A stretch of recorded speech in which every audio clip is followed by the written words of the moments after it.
Hari Sumpah Pemuda yang diperingati setiap tanggal 28 Oktober merupakan salah satu tonggak penting dalam sejarah Indonesia. Sumpah Pemuda adalah bukti atas semangat kebangsaan, persatuan dan tekad para pemuda Indonesia untuk mewujudkan cita-cita dalam kemerdekaan bangsa. Dan mengandung makna mendalam tentang pentingnya menjaga kebinekaan, juga membangun semangat nasionalisme, serta memperkuat identitas bangsa melalui bahasa Indonesia.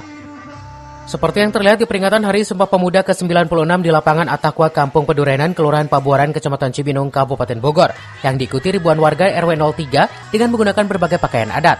Dengan penuh semangat dalam memberikan acara Sumpah Pemuda tersebut, dari mulai upacara hingga kirap, dan parade Nusantara dengan berkeliling di jalan kampung tersebut. Menurut Kepala Kelurahan Pabuaran, Kecamatan Cibinong, Kabupaten Bogor, Rodi Kurniadi, semangat warga 03 terutama kaum hawa dalam memperingati Hari Sumpah Pemuda ini begitu antusias. Dengan menggunakan pakaian adat Nusantara dan menampilkan berbagai macam kreativitas dan juga kreasi seni sangat menarik dan menakjubkan.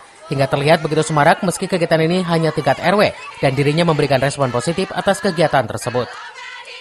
Dengan adanya parade Nusantara, tadi juga ada berpakaian-pakaian luar biasa digunakan dalam rangka menyambut Sumpah Pemuda yang ke-96 ini. Tadi juga ada gelia dan kegiatan lain.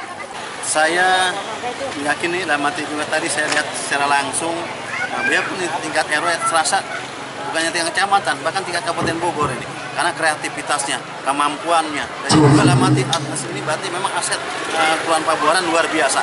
Tidak menandingi juga tingkat kecamatan dan tingkat Kabupaten Bogor. Apabila nanti ada kegiatan-kegiatan kecamatan, kegiatan Kabupaten Bogor, ini kreativitas ini bisa kita munculkan. Pihaknya berharap pada pemuda yang ada di Kelurahan Pabuaran untuk menjadi pelopor dalam pembangunan serta berbagai kegiatan di masyarakat baik sosial maupun kegiatan lainnya. Menjadi generasi muda harapan bangsa, pemuda yang tangguh, pemberani dan rela berkorban sebagai ujung tombak dari bangsa Indonesia yang menghantarkan untuk lebih maju. Dari Cibinong, Kabupaten Bogor, Edi Junaidi melaporkan.